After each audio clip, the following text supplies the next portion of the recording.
Hello, everyone. I am so excited to be here today with Shannon Cox for another episode of Plug Into Devin. Shannon is the executive director and founder of Journey of Hope. She is a victims' rights advocate. You don't want to miss this important episode as we mark Victims' Rights Week here in the United States. So stick around. Shannon, welcome to the show. Thank you. Thanks for having me, Devin, and my one blue nail. Yes, thank you. Thank you. In fact, tell us what One Blue Nail is all about. It is about remembering that victims have rights. And we, in the United States, have legislation that says what victims' rights are. And in the state of Utah, we have legislation that states what victims' rights are. A lot of people don't know that they have rights as a victim. To be compensated for lost work, to be safe in a hearing, to be in a safe space away from the perpetrator when hearings are happening, to be notified of hearings or not notified of hearings, to testify or to choose not to testify. They don't know that they have these rights, especially very marginalized communities don't know that they have these rights.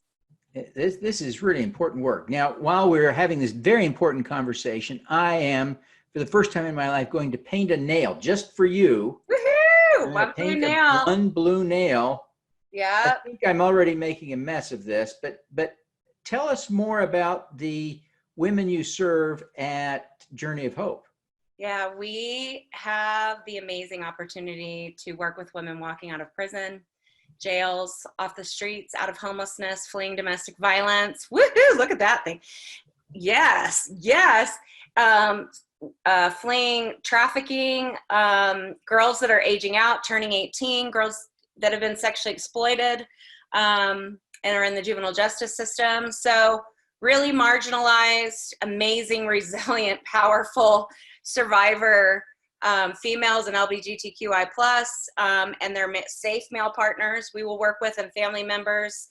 A woman can't be healthy and change her life unless everyone around her changes and thrives. And so we don't stop with the woman. We enable the children into health and advocacy and safe partners. What are some of the things that you teach women and their families to do to help change those lives? We want them to understand the trauma pathway. Almost all of the women that are addicted, actually anyone that's addicted in this state or struggling with mental health issues, likely has some adverse childhood experiences, and those change the brain. Trauma changes the brain. The more trauma you experience, the more the brain is rewired for fight, flight, and freeze, the less learning you're doing in a classroom setting.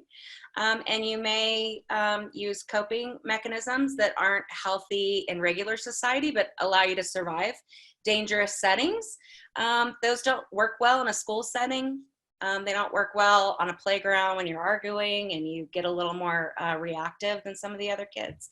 And so we help women and the clients that we serve start to recognize what traumas have rewired their brain, where they had barriers that they had no idea were trauma related, mental health barriers, anxiety, PTSD symptoms that were maybe misdiagnosed as ADHD. They think half the kids in our schools with ADHD don't have ADHD, they have trauma. And so unrecognized trauma, non-trauma informed settings criminalize poor kids and children of color, and they end up in our criminal and juvenile justice systems.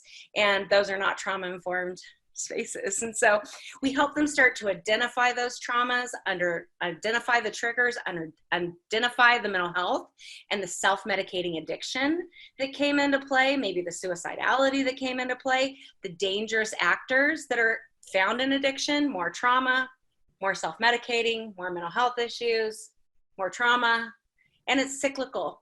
And there's intergenerational poverty. And the oppression of poverty, and relationships. Women are relational, and so relationships are powerful. So a woman can want to get sober, but if her partner doesn't want to get sober, she's not getting sober. So we help her understand the pathways that led her into the criminal justice system so that we can begin to unwind them, but she chooses how we unwind them.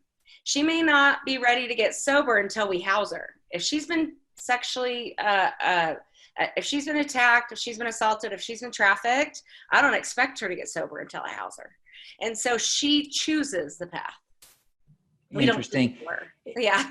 You've drawn a connection implicitly between being ending up in the criminal justice system and having been a victim.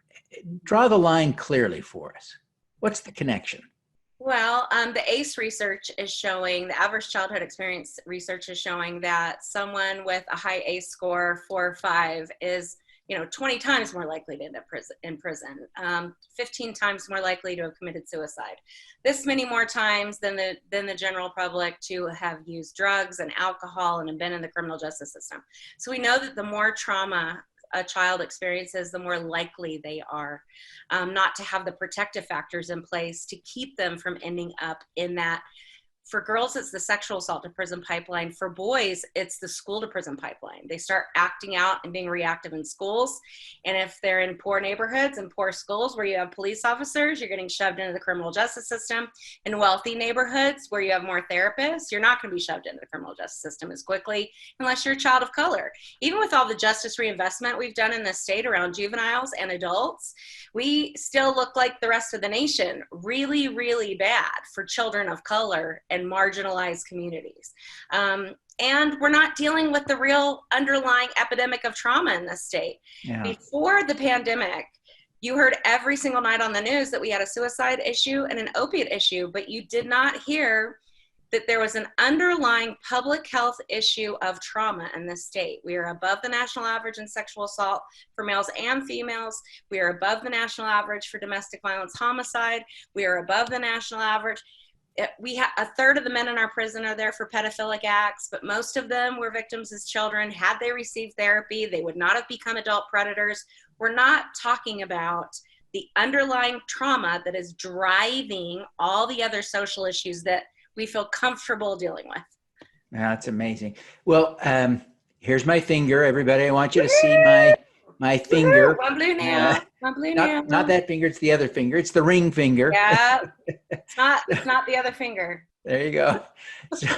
So Shannon, before you go, tell everyone, what is your superpower? I care about everyone. Everyone. I think everyone has a divine power inside of them, and that God loves each and every single one of them, and that nobody's left out of that. And it's my responsibility to see that light inside of them and help them let it shine, no matter where they come from, what mistakes they've made in their past. I come with all this white privilege, law enforcement privilege from retirement, middle class privilege, and I survived my own traumas so that I could create a path for other people to survive. That is my superpower. That is an amazing superpower. Shannon, tell people where they can learn more about Journey of Hope. journeyofhopeutah.org.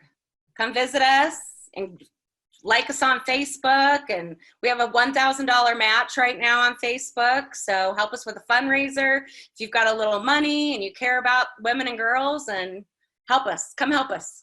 All righty. Shannon, thank you so much for taking the time to be with us. We wish you every success in the great and noble work you're doing. Thank you. God bless. All righty. Let's do some good. I'm Devin Thorpe. For the last 8 years, I've been working full-time to eradicate extreme poverty, improve global health, and fight climate change. I've concluded that the best way for me to continue my work is to run for Congress to represent the people of Utah's 3rd District. In Utah, we have common shared values. Those things unite us.